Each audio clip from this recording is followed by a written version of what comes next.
Hello students, welcome to our online classes. Today I am going to teach you mathematics of standard 9 chapter 7 triangle. Okay, आज मैं आपको triangle के बारे में basic introduction दूंगा और आपको इस चैप्टर में क्या क्या पढ़ना है, क्या क्या सीखना है, उन सभी टॉपिक्स को मैं आपको बता दूंगा। अगर आप इस वीडियो को मिस करते हो तो आप एक्सरसाइज 7.1, 7.2 या जो भी हैं उसको आप बिल्कुल भी समझ नहीं पाओगे। तो आप बिल्कुल केयरफुल होकर के इस वीडियो को देखो। Okay, so let us start. Firstly what is triangle, यानी कि ट्रायंगल क्या होता है। आपको भी पता है कि एक ऐसा फिगर, एक क्लोज फिगर एक्चुअली, जो थ्री साइड से बाउंड हो, घिरा हुआ, उसको हम क्या बोलते हैं, ट्रायंगल बोलते हैं। मैंने क्लोज साइड बोला, अब ये ट्रायंगल नहीं है, बिकॉज देखिए क्लोज नहीं है, यहाँ पे ओपन है, ठीक है ना। इसको क्लोज होना कंपलसरी है, तब जाकर के ट्रायंगल बनता है, ठीक है। तो in geometry a triangle is A close two dimensional से। अच्छा, टू डायमेंशनल आपने ये बता दूँ मैं आपको, टू डायमेंशनल को होता है 2D। आपने 2D 3D देखा होगा। 2D 3D के मतलब 3D मतलब थ्री डायमेंशनल, जिसमें लेंथ ब्रेथ और हाइट तीनों हो, और 2D का मतलब तो टू डायमेंशनल जिसमें सिर्फ दो क्वांटिटी हो, लेंथ और ब्रेथ हो, हाइट की कोई कैलकुलेशन नहीं हो या थिकनेस नहीं हो। तो ट्रायंगल, स्क्वायर जो भी हैं सब के सब 2D शेप होते हैं, ठीक है। तो यहाँ पे आपको with three straight sides a triangle is also polygon. Polygon के में because more than two sides, more than one sides, आपको पता होगा ना, पॉलीगन बहुत सभी साइड्स हो, जिसके एक से ज़्यादा साइड्स उसको हम पॉलीगन बोलेंगे, ठीक है। तो ट्रायंगल के पास एक से अधिक साइड है, so this is polygon. Okay, लेकिन एक्चुअली इसके पास थ्री साइड्स है, तो इसको ट्राइगन हम बोलते हैं, ठीक है। अब एक्चुअली अगर देखें हम ट्रायंगल के बारे में कुछ बेसिक्स सी चीज़ें, तो देखिए ये आपका नॉर्मल ट्रायंगल हो गया, ठीक है। इसके थ्री साइड्स हैं। अच्छा, एक ट्रायंगल के थ्री साइड्स हैं तो इसके थ्री वर्टेक्स भी होंगे। ये देखिए साइड हो गया, एक ए साइड, एक ए साइड और एक ए साइड, यानी ए बी और सी मान लें, तो यहाँ पे तीन साइड्स हो जाएंगे, ए बी, ए सी और बी सी। इसके थ्री एंगल्स भी होंगे। वो थ्री एंगल्स कौन से होंगे, एक एंगल, एक ए वाला एंगल और एक ए वाला एंगल, यानी ट्रायंगल के तीन एंगल भी होते हैं। इसके अलावा ट्रायंगल के तीन वर्टेक्स होंगे, थ्री वर्टेक्स, शीर्ष इसको बोलते हैं, vertex number 1, vertex number 2 and vertex number 3। तो वर्टेक्स बेसिकली होता क्या है, एक ऐसा पॉइंट जहाँ पे टू लाइंस आकर के मीट करेंगे, टू साइड्स आकर के मीट करेंगे, उसको हम क्या बोलेंगे, वर्टेक्स बोलेंगे। एक ट्रायंगल में ऐसा पॉइंट जहाँ पे उसके दो साइड आकर के मीट करते हैं, उसको हम क्या बोलते हैं, वर्टेक्स बोलते हैं, ठीक है। तो देखिए यहाँ पे properties of a triangle has three sides, three vertexes and three angles. आपको पता है the sum of the three interior angles of a triangle is always 180 degree. Okay, the sum of all three sides of a triangle is always 180 degree. ये मैं आपको पहले भी बता चुका हूँ। इंटीरियर एंगल में मीन्स की अंदर वाला एंगल जो ए है आपका, this plus this plus this, इनका समेसन जो होगा वो क्या होगा, 180 डिग्री। फिर देखते हैं अगर हम, the sum of the length of two sides of a triangle is always greater than the third side. और ये बहुत ही इंपॉर्टेंट है, मतलब किसी ट्रायंगल में देखिए इसके दो साइड का सम उसके तीसरे साइड से ग्रेटर होना चाहिए। ये बहुत ही इंपॉर्टेंट है। अगर कोई भी आप ट्रायंगल ले लो, ठीक है, मान लीजिए अगर आप 1 2 3 लेते हैं, तो इसके किसी भी दो साइड का सम इसके तीसरे से ग्रेटर होना चाहिए, तब जा करके जैसे इसमें क्या है, ट्रायंगल फॉर्मेशन हो पाएगा। देखिए तो जो लार्जेस्ट, यहाँ पर समझिए इस लॉजिक को पहले, the sum of the length of two sides of triangle is always greater than the length of the third side, ठीक है। थर्ड साइड, और थर्ड साइड में भी क्या होता है, जो आपका लार्जेस्ट होता है। जैसे कि मैं, ये देखिए मैं आपको एक एग्जांपल देता हूँ। आपका जब भी ट्रायंगल फॉर्म होगा, याद करना है, ठीक है, तो इसके दो साइड का जो सम होगा ना, वो तीसरे से हमेशा ग्रेटर होना चाहिए। इक्वल भी हो गया तो ट्रायंगल का फॉर्मेशन नहीं होगा, उनका सम, दो का सम हमेशा तीसरे से ग्रेटर होगा, तब जाकर के ट्रायंगल फॉर्म होगा। नेक्स्ट देखते हैं ज़रा, a triangle with vertex P Q R is denoted as triangle P Q R. और ट्रायंगल को हम शॉर्ट में ऐसे लिखते हैं, ट्रायंगल पी क्यू आर। बार बार में ऐसे ट्रायंगल लिखने की नीड नहीं है, बार सीधे ऐसे सिंबल दे देंगे, जैसे एंगल के लिए हम ऐसे देते थे, सेम ट्रायंगल के लिए भी हम ऐसे सिंबल यूज़ कर सकते हैं। Next, the area of a triangle is equal to half of the product of its base and height. आपको पता है ना, 1/2 इंटू बेस इंटू हाइट होता है area of triangle. Area of triangle का एक और फॉर्मूला होता है, ये होता है under root S into S minus A into S minus B into S minus C. ये आपको इसी 9th स्टैंडर्ड में पढ़ना, मैं पढ़ाऊंगा, इसको हीरोन्स फार्मूला बोलते हैं, जिसको आगे देखेंगे हम, ठीक है। आगे देखते हैं triangles on the basis of there sides and angles. अब ट्रायंगल्स के कुछ टाइप्स होते हैं, पहले उनके साइड्स के बेसिस पे और दूसरे उनके एंगल्स के बेसिस पे। तो साइड्स के बेसिस पे ट्रायंगल थ्री टाइप्स के होते हैं। First one is equilateral triangle, इसको हिंदी में बोलते हैं समबाहु त्रिभुज, यानी an triangle is a triangle whose all three sides are equal. मतलब एक इक्विलेटरल ट्रायंगल उस ट्रायंगल को बोलेंगे हम जिसके उसके तीनों साइड्स की लेंथ आपस में क्या हो, इक्वल हो। जैसे कि देखिए यहाँ पे एक्स वाई जेड, ये तीनों की लेंथ आपस में इक्वल है, और ये जो सिंबल है ऐसा यूज़ नहीं करना, इक्वल के लिए हम एक सिंगल डैश देते हैं। मतलब अगर तीनों साइड इक्वल है तो एक सिंगल डैश देंगे, ठीक है। ये सिंबल पैरेलल का होता है, आपको थोड़ा सा केयर करना है, ठीक है। तो उसको बोलेंगे हम equilateral triangle. Here X Y Z is equilateral triangle, therefore X Y is equal to Y Z is equal to Z X, यानी इसके तीनों साइड्स आपस में क्या होंगे, इक्वल होंगे। नेक्स्ट देखते हैं आइसोसेलेस ट्रायंगल। इसकी टू साइड्स इक्वल होते हैं। An isosceles triangle is a triangle whose any two sides are equal. इसके कोई भी अगर दो साइड्स इक्वल हो तो उसको हम आइसोसेलेस ट्रायंगल के नाम से बुला सकते हैं, ठीक है। यहाँ पे दो साइड इक्वल एक्स वाई और एक्स जेड, कोई भी हो सकते हैं दो साइड इक्वल, इसके लिए कोई मैटर नहीं है, ठीक है। अच्छा, एक मोस्ट इंपॉर्टेंट पॉइंट होता है इन दोनों के बारे में। देखिए, इक्विलेटरल ट्रायंगल के सभी एंगल जो होते हैं वो 60 डिग्री होते हैं। The all angle of equilateral triangle is 60 degree. और आइसोसेलेस ट्रायंगल में उसके जो दो साइड होते हैं ना वो इक्वल हैं, तो उनके दो एंगल भी आपस में इक्वल होंगे। कैसे, जरा इसको समझते हैं। अगर मान लीजिए आपका आइसोसेलेस ट्रायंगल, इसमें ए और ए साइड इक्वल है, ए बी और सी, समझिएगा इसको। If A B is equal to A C, if A B is equal to A C, then A B के सामने कौन सा एंगल है, अपोजिट में सी है, और ए सी के सामने में बी है, तो एंगल सी बराबर एंगल बी होगा। यानी जो साइड्स इक्वल होते हैं ना उसके अपोजिट एंगल्स आपस में इक्वल होते हैं। यहाँ पे ए बी के सामने एंगल सी है और ए सी के सामने एंगल बी है, तो दोनों इक्वल होंगे। आप एंगल बी बराबर एंगल ए नहीं बोलोगे, ये रॉन्ग हो जाएगा। हाँ, अगर आपका देखिए, अगर ये आपका आइसोसेलेस एंगल है, मान लीजिए ए बी सी, और इसमें ए दो साइड्स इक्वल हैं, तब कौन से दो एंगल इक्वल होंगे, ए बी के सामने एंगल कौन है, एंगल सी, और बी सी के सामने एंगल कौन है, एंगल ए, दोनों एंगल इक्वल होंगे। यानी जो अपोजिट साइड्स हैं, मतलब सॉरी जो इक्वल साइड्स हैं उनके अपोजिट एंगल्स आपस में इक्वल होते हैं। This is the rule of isosceles triangle, ठीक है। नाउ स्केलिन ट्रायंगल, जिसके कोई भी तीनों में से कोई भी दो साइड्स इक्वल नहीं हो, यानी हर साइड्स की अलग अलग लेंथ हो, इनको हम बोलते हैं स्केलिन ट्रायंगल, ठीक है। Same on the basis of their angles, angles के according with triangles three types के होते हैं। First one is acute angle triangle. अब एक्यूट क्या होते हैं, जो एंगल 90 डिग्री से लेस हो। तो if all the three angles of a triangle is acute, then this is called acute angle triangle. यानी किसी ट्रायंगल के तीनों एंगल अगर एक्यूट हो जाए तो उसको हम एक्यूट एंगल ट्रायंगल के नाम से जानेंगे। राइट एंगल ट्रायंगल क्या होगा, एक ऐसा ट्रायंगल जिसका एक side right angle, right angle यानी 90 डिग्री, उसको हम क्या बोलते हैं, एक एंगल, सॉरी नॉट साइड, एक एंगल 90 डिग्री हो उसको हम बोलते हैं राइट एंगल ट्रायंगल, ठीक है। और ऑब्ट्यूस एंगल ट्रायंगल क्या होगा, एक ऐसा ट्रायंगल जिसका कोई भी एक एंगल, देखो if all the three angles of a triangle is obtuse angle. अच्छा, ये देखिए ना, ये थोड़ा रॉन्ग डिफिनेशन है, बिकॉज ऑब्ट्यूस एंगल किसे बोलते हैं, जरा हम देखें इसको। मैंने आपको बताया था ऑब्ट्यूस एंगल जो मोर देन 90 डिग्री हो, जो मोर देन कितना हो, 90 डिग्री। एक ऐसा ट्रायंगल जो जिसके तीनों सॉरी मतलब एक ऐसा एंगल जो मोर देन 90 हो बट लेस देन 180 हो, उसको हम क्या बोलेंगे, ऑब्ट्यूस एंगल ट्रायंगल बोलेंगे। अब इस डिफिनेशन को जरा देखिए आप। If all the three angles of a triangle is obtuse, क्या पॉसिबल है कि किसी ट्रायंगल के तीनों angle, if all the three angles obtuse हो जाए, पॉसिबल है। यानी तीनों एंगल 90 से ग्रेटर हो जाए, क्या पॉसिबल है, क्योंकि तीन एंगल है, तीनों का सम मिलकर 180 होता है, और तीनों 90 से ग्रेटर हो गया। मान लीजिए 90.5 प्लस 90.5 प्लस 90.5 है, तो सोचिए क्या हो जाएगा, ये मोर देन 180 हो गया, तो ट्रायंगल का फॉर्मेशन होगा ही नहीं, रॉन्ग हो गया। तो ऑब्ट्यूस एंगल में आपको लिखना है if one of the angle of a triangle is obtuse, तब जाकर होगा ऑब्ट्यूस एंगल ट्रायंगल। तीनों एंगल ऑब्ट्यूस नहीं हो सकते हैं, अदरवाइज ये रॉन्ग हो जाएगा। बिकॉज अगर आप तीनों एंगल को ऑब्ट्यूस करोगे तो ऑब्ट्यूस का मतलब ग्रेटर देन 90 डिग्री, तो अगर तीनों एंगल ग्रेटर देन 90 होगा तब तो ट्रायंगल का फॉर्मेशन 180 वाला थ्योरी फॉलो नहीं होगा और हमारा ये रॉन्ग हो जाएगा, ठीक है। तो इसीलिए आपको if all the three angles नहीं लिखना है, यहाँ पे जो मैं डिफिनेशन आपको बताया सिर्फ वही लिखना है। Is called an obtuse angle triangle, ठीक है। और ऑब्ट्यूस एंगल देखिए मेजर्स मोर देन 90, यहाँ से आप कॉमन सेंस भी यूज़ कर सकते हो।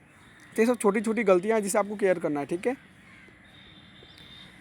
नेक्स्ट देखते हैं मीडियन। देखिए ट्रायंगल में होता है मीडियन। आपने मीडियन से पहले मैं आपको एक सी के बारे में बताता हूँ। सी जी को बोलते हैं सेंटर ऑफ ग्रेविटी। सी जी को क्या बोलते हैं हम, सेंटर ऑफ ग्रेविटी, ठीक है। एक्चुअल में क्या होता है, ज़रा समझते इसको ध्यान से। मैं ह्यूमन से बताता हूँ, जैसे कि किसी भी बॉडी में वह पॉइंट जहाँ से हम उसको एक सिंगल लाइन के द्वारा बैलेंस कर सकते हैं उसको हम सेंट्रोइड बोलते हैं। सेंट्रोइड या सीजी दोनों सेम मैटर है, ठीक है ना। सीजी को हम जनरली सेंट्रोइड भी बोलते हैं, CENTROID, सीजी जनरली सेंट्रोइड। जैसे कि आप देखते होंगे जो मजदूर कैटेगरी के लोग होते हैं वो अपने सर पे एक टोकरी को बैलेंस कर लेते हैं, ये सब सीजी सेंट्रोइड का इफेक्ट है। पुलिस ट्रक्स को ओवरलोड करने से मना करती है ड्यू टू सीजी। हम पहाड़ पे झुकते समय पहाड़ों पे चढ़ते समय झुक जाते हैं ड्यू टू सीजी सेंट्रोइड। ये आपको मैं ग्रेविटी चैप्टर में फिजिक्स में कराऊंगा डिटेल में ऐसा क्यों होता है। लेकिन यहाँ पे मीडियन और सीजी से मिलता जुलता है, इसको ज़रा देखते हैं पहले, फिर मैं सीजी के ऊपर आऊँगा। मीडियन क्या होता है, the straight line joining a vertex to a triangle to the mid point of opposite sides is called is median. कहने का मतलब ये है कि अगर मान लीजिए कि ट्रायंगल है, ठीक है, तो मीडियन क्या होगा उसका, इस ट्रायंगल में उसका मीडियन क्या होगा, मीडियन वह होगा जो इस ट्रायंगल के एक वर्टेक्स से इसके अपोजिट साइड के मिड पॉइंट को ज्वाइन करे। मतलब कि अगर मान लीजिए आपका ए बी सी एक ट्रायंगल है, इसको समझिएगा ध्यान से, ठीक है। तो अगर हम ए से मीडियन को ड्रॉ करेंगे तो यह बी सी को ना बाइसेक्ट करेगा। Bisect means two equal parts, यानी कि मिड पॉइंट को ज्वाइन करेगा, तब तो बाइसेक्ट करेगा। समझ में आ रहे हैं। और अगर देखिए हम इसको अगर बी से खींचते हैं तो ए सी पे जाकर फॉल होगा और फिर इस ए सी को बाइसेक्ट कर देगा, यानी ए एम बराबर एम सी हो जाएगा, दो इक्वल पार्ट्स। और अगर मान लीजिए हम इसको सी से ड्रॉ करते हैं तो जब हम सी से ड्रॉ करेंगे तो इस पे आएगा और एन पे फॉल करेगा, यहाँ पे एन बराबर एन बी हो जाएगा। यानी मीडियन किसी भी ट्रायंगल में वह होगा जो जिस वर्टेक्स से उसका अपोजिट साइड पे जाए और उस अपोजिट साइड को बाइसेक्ट कर दे, यानी टू इक्वल पार्ट्स में डिवाइड कर दे, उसको मीडियन बोलेंगे। और ये मोस्ट इंपॉर्टेंट है, अभी इसका हम बहुत यूज़ करेंगे आपके चैप्टर्स में या आपके थ्योरम्स को प्रूव करने में। देखिए, the straight line joining a vertex of a triangle to the mid point of opposite side is called median. और ट्रायंगल है थ्री मीडियंस, क्यों? क्योंकि इस ट्रायंगल के पास थ्री वर्टेक्स होते हैं, तो हम थ्री मीडियंस को ड्रॉ कर सकते हैं, ठीक है। ऐसे आराम से इसके तीन मीडियंस ड्रॉ हो सकते हैं। Here X L Y M and Z N are medians. यहाँ पे आप देख लीजिए एक्सेल वाई एम और जेड एन मीडियन है, और जब ये मीडियन है तो मतलब यहाँ पे वाई एल बराबर एल जेड हो जाएगा, क्योंकि मिड पॉइंट है यानी बाइसेक्ट कर रहा है। यहाँ पे एक्स एम बराबर एम जेड हो जाएगा, बिकॉज मिड पॉइंट है और बाइसेक्ट करेगा। और यहाँ पे एक्स एन बराबर वाई एन हो जाएगा, बिकॉज ये मिड पॉइंट पे ही फॉल करता है, तो इसको बाइसेक्ट करेगा ही करेगा, ठीक है। ये होता है एक ट्रायंगल का मीडियन। अब देखिएगा यहाँ पे एक निकल के आ गया, आपको थोड़ा सा देखते हैं। The three medians of a triangle are concurrent. Concurrent क्या हम भी देखेंगे आगे इसी वीडियो में। That is they have a common point of intersection. This point is known as the centroid. देखिए सेंट्रोइड आ गया of triangle. It divides each median in the ratio 2:1। इसका मतलब क्या होता है, देखिए अगर मान लीजिए एक ट्रायंगल के थ्री वर्टेक्स हैं और थ्री मीडियंस हैं, तो ये तीनों मीडियन जिस पॉइंट पे मीट करते हैं ना, इसको हम बोलते हैं सी जी, यानी कि सेंट्रोइड या सेंटर ऑफ ग्रेविटी। ट्रायंगल का सेंट्रोइड बोलते हैं, इसको हम क्या बोलते हैं, ट्रायंगल का सेंट्रोइड। और हम चैप्टर 7 में बहुत सभी ऐसे क्वेश्चंस मिलेंगे जिसको इस प्रॉपर्टी को यूज़ करके सॉल्व करने वाले हैं, तो इसको समझिएगा ध्यान से। इसमें होता क्या है, जैसे मान लीजिए यहाँ पे तीनों मीडियन आकर के मीट कर गए यहाँ पे, ठीक है। तो ये ना एक 2:1 में डिवाइड करेगा, यानी ये 2 पार्ट होगा तो ये 1 पार्ट होगा। मेरा कहने का मतलब ये है, किधर से 2 पार्ट, मीडियन वर्टेक्स की तरफ से 2 पार्ट होते हैं। जैसे अगर मैं इधर लेके चल रहा हूँ इसको, तो इधर 2 पार्ट होगा, इधर 1 पार्ट होगा। जिधर से वर्टेक्स है उधर 2 पार्ट होते हैं, आपको याद करना है। जैसे मान लीजिए मैंने आपको यहाँ पे ए वर्टेक्स है, यहाँ से एक मीडियन ड्रॉ किया, फिर यहाँ से एक मीडियन ड्रॉ हुआ, फिर यहाँ से एक मीडियन ड्रॉ हुआ, ये तीनों यहाँ पे मिल गए, ठीक है। तो इस पॉइंट को हम बोलेंगे सेंट्रोइड या centre of gravity. Actually centroid बोलिएगा, सेंटर ऑफ ग्रेविटी फिजिक्स का वर्ड है, तो सेंट्रोइड हो गया है। अब ये जो मीडियन है ये 2:1 में डिवाइड हो गए हैं। अब 2 कौन सा पार्ट होगा, जो वर्टेक्स के साइड में ना, जैसे इस मीडियन की हम बात करें अगर, तो इधर वाला पार्ट 2 होगा और इधर वाला पार्ट 1 होगा। इधर वाले पार्ट को आप 2 नहीं लिख सकते हो, बिकॉज वर्टेक्स यहाँ पे हम वर्टेक्स को फॉलो करेंगे। जैसे यहाँ पे देखिए अगर हम इसमें, तो किधर का पार्ट 2 होगा, इस साइड का पार्ट 2 होगा, क्योंकि वर्टेक्स इसका यहाँ पे है, ठीक है ना। अगर हम सिमिलरली इसकी बात करें तो हमारा इस साइड 2 होगा, क्योंकि वर्टेक्स यहाँ पे बेस की तरफ हम 1 लेते हैं, ठीक है। ये होता है इनका रेशियो, 2:1 में डिवाइड करते हैं। इसको प्रैक्टिकली हम लोग देखेंगे, बहुत यूज है इसका, ठीक है।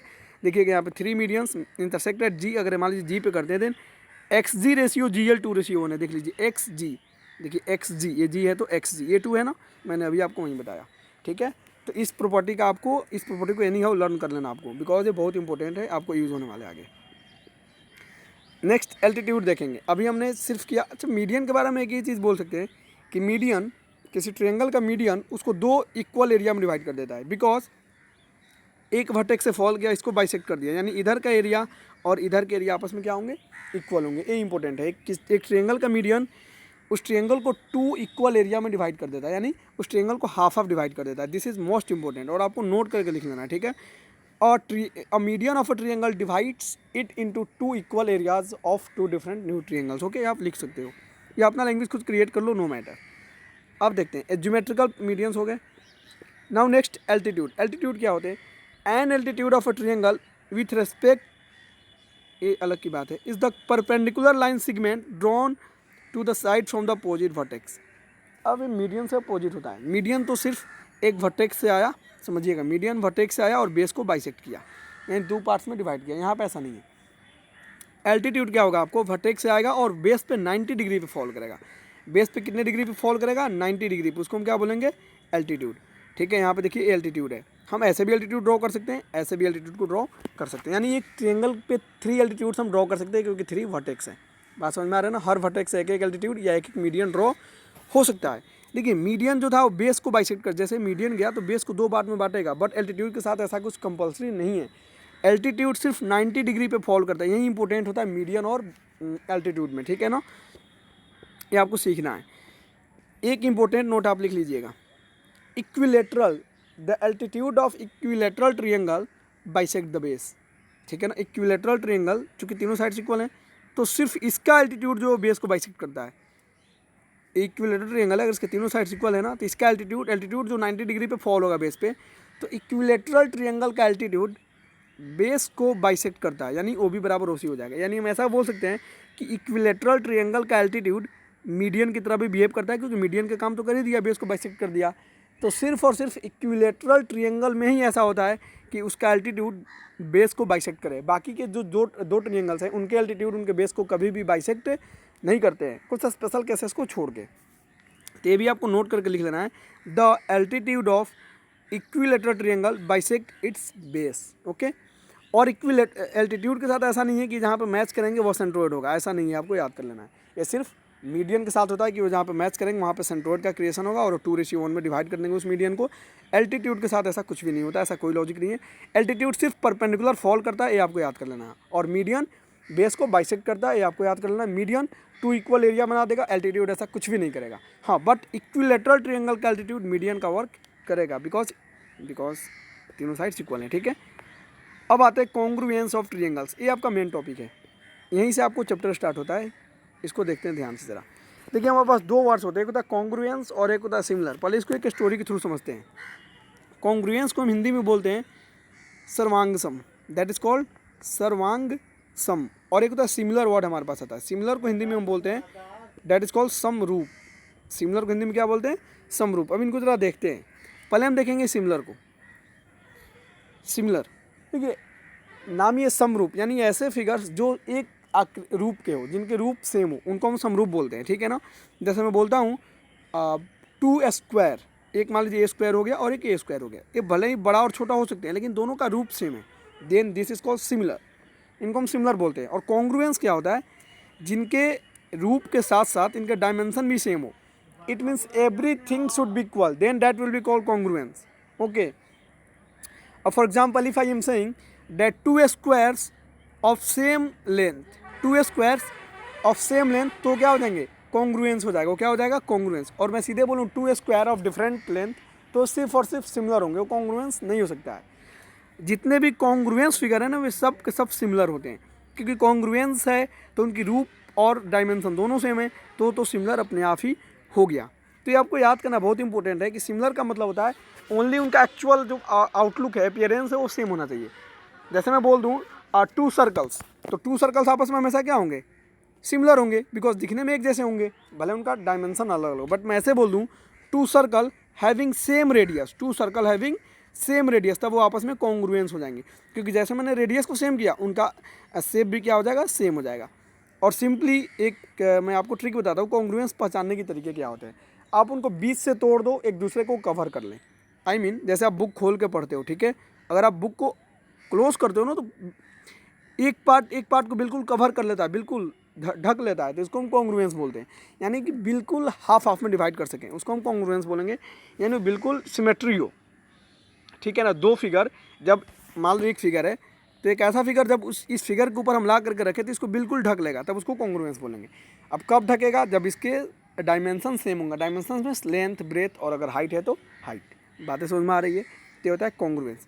कॉन्ग्रुएंस को हम इस साइन से नोट कर देते, देखिए ऐसे बना देते हैं और फिर ऐसे ला करके कर देते हैं। और सिमिलर में सिर्फ ऐसे होता है, मतलब इक्वल का साइन नहीं होता है। इसका मतलब हुआ कि आकृति सेम है और इसका मतलब हुआ कि डायमेंशन भी सेम है, तो ये होता है कॉन्ग्रुएंस और ये होता है सिमिलर। सिमिलर में यूज़ नहीं करते हैं। ठीक है, आपको सिमिलर 10th स्टैंडर्ड में पढ़ना है। ठीक है, यहाँ पे हमें सिर्फ कॉन्ग्रुएंस पढ़ना है और हम इसको देखते हैं, इसकी यूज़ करना बहुत ज़्यादा। सो स्टार्ट करते हैं। Congruence of triangle. Congruence is the term use to define an object and its mirror image. अब मिरर इमेज का मतलब क्या हुआ, आप कभी मिरर के सामने खड़े हो जाओ, आप जिस शेप के हो, जिस साइज के हो, जिस कलर के हो, आपका इमेज भी उसी शेप का उसी साइज़ का उसी कलर का बनेगा। आपके पास अगर मान लीजिए 2 आइज है तो आपके मिरर में भी 2 आइज ही बनेंगे। If you have 2 ear then in image your 2 ear is also appeared. Okay, so congruence एक ऑब्जेक्ट का मिरर इमेज की तरह बिहेव करता है, मतलब जस्ट एक दूसरे को टू ऑब्जेक्ट्स और shapes are said to be congruence if they superimpose on each other, यानी एक दूसरे को कंप्लीटली ढक ले। Their shape and dimensions are same, most important, their shape and dimensions are same, यानी शेप भी same हो, डायमेंशन भी सेम हो, और सिर्फ शेप सेम हो, डायमेंशन सेम नहीं हो, then that figure will be called similar. If only shape will be same, then that will be called similar, and if shape and dimension means length, breadth and height, then that will be called congruence. Okay. अच्छा, आप देखिए congruence के कुछ rules होते हैं। अब हमने बोला कि हाँ ठीक है ट्रायंगल्स कॉन्ग्रुएंस होंगे, तो इनके कुछ रूल्स हैं, इसको पढ़ते हैं और इस रूल्स का बहुत यूज़ होगा, इसको आप ध्यान से देखिएगा। एक्चुअली मैं सभी टॉपिक्स को इंपॉर्टेंट बोल देता हूँ, क्या करूँ, एक्चुअल में सभी टॉपिक्स इंपॉर्टेंट है भी आपके लिए, इसीलिए मैं सभी टॉपिक्स को इंपॉर्टेंट बता के चलता हूँ। चलते हैं। फर्स्ट रूल था SSS, ट्रिपल एस, इस बीच में आप डॉट नहीं दोगे, ठीक है। इसको बोलते हैं साइड रूल। कहने का मतलब यह है कि अगर दो ट्रायंगल, देखिएगा अगर दो ट्रायंगल है उन, अच्छा हमें कॉन्ग्रुएंस करने के लिए ना, किसी भी दो ट्रायंगल को कॉन्ग्रुएंस करने के लिए उसके 3 पार्ट्स को इक्वल करना पड़ेगा। या तो हम 3 साइड्स को इक्वल कर दें, या तो हम उनके 2 साइड्स और एक एंगल को इक्वल कर दें, उसको हम बोलते हैं ऐसे। अभी हम देखते हैं एक एक रूल्स को, ठीक है ना। तो देखिए फर्स्ट क्या है, if all the 3 sides of one triangle are equivalent, equivalent means equal to the corresponding 3 sides of the second triangle, then the 2 triangles are said to be congruent by SSS triple S rule, ठीक है ना। जैसे आप देखते हैं, ये देखिए आपका एक ट्रायंगल है here, that is triangle number 1 ABC and that is PQR। यहाँ पर देखिए AC के बराबर क्या है, PB है, मतलब एक यहाँ पर देखिए सिंगल डबल यानी इसके बराबर A और इसके बराबर A है, ठीक है ना। अच्छा, मैंने अभी बोला कि इसका मतलब होता है इक्वल और इसका मतलब होता है पैरेलल, लेकिन जब 3 साइड्स को इक्वल दिखाना हो तो हम ऐसे कर सकते हैं, नो मैटर। ओके, तो यहाँ पे triangle ABC congruence triangle PQR है। Why? Because all the 3 sides are equal, ठीक है, आपको समझ में आ चुका होगा। अब हम बात करते हैं जरा SAS रूल का, मतलब कि साइड एंगल साइड रूल का। साइड एंगल साइड, अच्छा ये साइड एंगल साइड क्या होगा, नाम से लग रहा है कि अगर किसी ट्रायंगल में उसके 2 साइड और एक एंगल इक्वल हो तब उसको हम साइड एंगल साइड रूल बोलते हैं। 2 साइड और एक एंगल, लेकिन ये एंगल कौन सा है, ये इंपॉर्टेंट है। देखिए एंगल बीच में है, इसका बहुत बड़ा मीनिंग है। If any 2 side and angle included between the sides of one triangle are equivalent to corresponding 2 sides of angle between the sides, जो भी आपको गिवन है, ठीक है, SS रूल। देखिए यहाँ पर समझा रहे हैं इंपॉर्टेंट कैसे हो गया। ये आपका हो गया एक फिगर, दैट इज़ ABC हो गया, ABC, और एक हो गया आपका PQR। अब देखते हैं ज़रा ध्यान से, अगर यहाँ पे आपको AC के बराबर PR गिवन है, देखिए AC के बराबर PR और AB के बराबर PQ गिवन है, तो देखिए यहाँ पे AC और AB के बीच कौन सा एंगल है, A वाला एंगल है, एंगल A, ठीक है, और इन 2 साइड के बीच कौन सा एंगल है, A वाला एंगल है। तो ये दोनों एंगल आपस में इक्वल होना चाहिए, मतलब जो साइड हम ले रहे हैं उनके बीच का एंगल, जैसे हमने लिया यहाँ पे साइड AC और साइड AB, तो इनके बीच का एंगल A हुआ, और हमने यहाँ पे लिया A साइड और A साइड, तो इनके बीच का एंगल A हुआ, तो हमें A और एंगल P इक्वल होना चाहिए। ऐसा नहीं कि आप लिए हो चलो यहाँ पे AC बराबर RP, मतलब इस ट्रायंगल के एक साइड और इस ट्रायंगल के एक साइड, और फिर AB बराबर A। अब एंगल की बात करें तो आप ऐसा नहीं बोलोगे अगर A एंगल और A एंगल इक्वल है तो कॉन्ग्रुएंस होंगे, नहीं होगा, कभी भी नहीं होगा। वाई? बिकॉज हम लिए हैं यहाँ पे एक A साइड और एक A साइड, तो इनके बीच का एंगल A है, तो हमें इस एंगल को कैलकुलेट करना है, ना कि इस एंगल को, ठीक है। तो कभी भी जो साइड हम लेंगे उन साइड के बीच में जो एंगल है ना वो इक्वल होने चाहिए। अगर मैं यहाँ पे बोल देता कि अगर आपका AC और BC इक्वल है, ठीक है, AC और BC इक्वल है, और हमने बोल देता यहाँ पे कि आपको PR और A वाला इक्वल है, ये 2 साइड, तो यहाँ पे यह एंगल और यह एंगल इक्वल होना चाहिए। यानी हम जिस साइड को लेंगे ध्यान से सुनिएगा, उनके बीच का एंगल इक्वल होना चाहिए, then that triangle will be congruence by side angle side. इसीलिए मैंने A को बीच में रखा है, और A बीच में होता है क्योंकि 2 साइड जो ले रहे हैं उसके बीच का एंगल होना चाहिए, ठीक है। अब देखते हैं एंगल साइड एंगल रूल। अब ये क्या है, मतलब नाम से लग रहा है 2 एंगल और एक साइड इक्वल होना चाहिए, तब जाकर के क्या हो जाएगा, कॉन्ग्रुएंस हो जाएगा। तो देखिए if any 2 angle and side included between the angles of one triangle are equivalent to the corresponding two angles and the same matter here given. You can read it simply. देखिए यहाँ पर आपका A B C है और ए दो triangle, देखिए यहाँ पर दो एंगल कौन इक्वल है, यह और यह और यह और यह, ये दो इक्वल हो गया। तो इनके साइड्स अब एक एक साइड भी इक्वल हो जाना चाहिए। जैसे देख लेते हैं, in the above figure angle B is equal to angle Q and angle C is equal to angle R and the sides, ये देखिए यहाँ पे आपको दो साइड्स हो गया इक्वल, दो angle, angle B angle Q angle C angle, and the sides between angle B and angle C and angle Q and angle R are equal, B C is equal to Q R. यहाँ पर side जो equal है वो क्या है, B C और Q R equal है। देखिएगा बी सी और क्यू आर, क्यों यहाँ पर बी सी क्यों लिया, क्योंकि इस एंगल और इस एंगल दोनों में यह साइड टच है। देखिएगा क्यू आर में भी यह इधर टच है और इधर टच है, इसलिए हम इन साइड को ही लेंगे, ठीक है। अच्छा, अगर हम ये बोल देता मैंने कि एंगल सी और एंगल ए इक्वल है, समझिएगा एक बार इसको देखते हैं। अगर मैं ये बोलता हूँ आपको कि angle C and angle A are equal, और इधर बोल देता हूँ मैं आपको that, one minute stay, if I am saying that angle C and angle Q equal है, ठीक है, and again I am saying that angle A is equal to angle P है, तब कौन सा साइड हम लेते हैं बताइए। देखिए एंगल सी और एंगल ए दोनों में कौन सा साइड टच है, ये वाला यानी ए सी, और एंगल क्यू और एंगल पी दोनों में साइड कौन सा टच है, ए पी क्यू, यानी ए सी बराबर पी क्यू होना चाहिए था हमें, ठीक है। तब जाकर के दोनों ट्रायंगल आपस में क्या हो जाते, कॉन्ग्रुएंस हो जाते, ठीक है। तो आपको ये केयर करना है कि जिसमें दोनों एंगल वाले में एंगल जहाँ पर बन रहा है ना वो दोनों साइड में टच हो, उस साइड को हम लेते हैं। जैसे यहाँ पे एंगल ऐसे बना, यहाँ पे एंगल ऐसे बना, तो साइड ए टच है, इसलिए हम लेके चलते हैं। जैसे इस एंगल के लिए देखिए, इस एंगल में आपका ए साइड टच कर रहा है और इसमें ए साइड टच कर रहा है, दोनों डिफरेंट साइड हो गया, तो इसको हम नहीं लेंगे, हम ए साइड लेंगे जो कॉमन होगा। ये आपका था। थर्ड है RHS rule, right angle hypotenuse side rule. यह सिर्फ और सिर्फ एक राइट एंगल ट्रायंगल के लिए, यानी समकोण त्रिभुज के लिए, राइट एंगल ट्रायंगल के लिए वैलिड होता है। This is valid only for right angle triangle. Hypotenuse आपको पता है कि 90 डिग्री के सामने की साइड को क्या बोलते हैं, हाइपोटेनस, इसको परपेंडिकुलर और इसको बेस, ठीक है ना। तो अगर आपके पास दो राइट एंगल ट्रायंगल गिवन है, ठीक है, और उनका अगर हाइपोटेनस इक्वल हो और एक कोई भी साइड इक्वल हो, तो दोनों ट्रायंगल आपस में कॉन्ग्रुएंस हो जाएंगे बाई RHS रूल, ठीक है ना। यहाँ पे हमने अभी बोला कि हमें किसी भी ट्रायंगल को कॉन्ग्रुएंस करने के लिए उसके 3 पैरामीटर चाहिए, या तो हम दो साइड ले लें, एक एंगल ले लें, या तीनों साइड ले लें, या दो एंगल ले लें और एक साइड ले लें। लेकिन राइट एंगल ट्रायंगल में हम सिर्फ 2 पैरामीटर का यूज़ कर सकते हैं, एक उसका हाइपोटेनस इक्वल हो और उसके अलावा कोई भी एक साइड इक्वल होना चाहिए। जैसे हाइपोटेनस और कोई भी एक साइड इक्वल, ये भी इक्वल हो सकते थे, it does not a matter, एक कॉन्ग्रुएंस हो जाएगा। If the hypotenuse and the side of a right angle triangle is equivalent to the hypotenuse and side of the second right angle triangle, then the two triangles are said to be congruous by RHS rule, okay।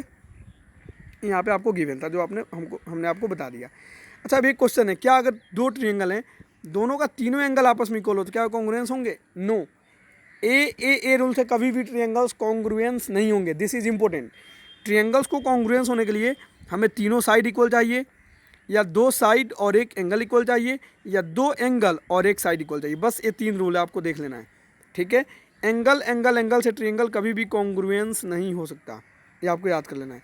और right angle के लिए RHS rule follow करते हैं, यानी एक hypotenuse और एक कोई भी साइड इक्वल हो जाए तो राइट एंगल ट्रायंगल आपस में कॉन्ग्रुएंस हो जाएगा। कॉन्ग्रुएंस का मतलब एक दूसरे को बिल्कुल कवर कर लेगा, ठीक है। तो ये आपका था बेसिक इंट्रोडक्शन इस चैप्टर का। इसको आप बार बार देखिएगा, बिकॉज इन सभी प्रॉपर्टीज़ का यूज़ करके हम इस चैप्टर्स को सॉल्व करेंगे, ओके। Thanks.